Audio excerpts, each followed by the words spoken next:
Dr. Janabi yuko hapa? Upo? Haya. Dr. Janabi, kwanza hongera kwa kuvunja rekodi jana kwenye mitandao. Naambiwa rekodi iliyokuwa ikitamba ni rekodi yangu nilipompa kiti changu cha urais ule msichana. Siku nafungua sijui kitu gani cha Azam TV.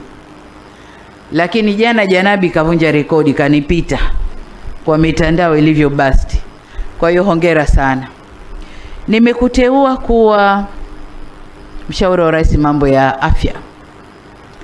Lakini bado nataka utupe jicho Muhimbili.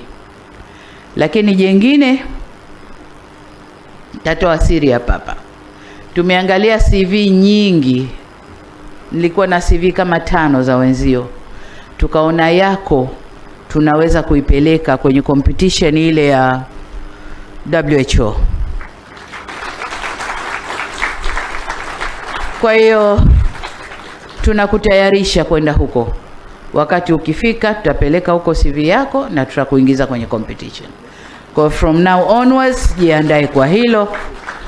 Pamoja na ushauri wa rais, lakini tunakuelekeza huko pia. Kwa hiyo jiandae kwa hilo.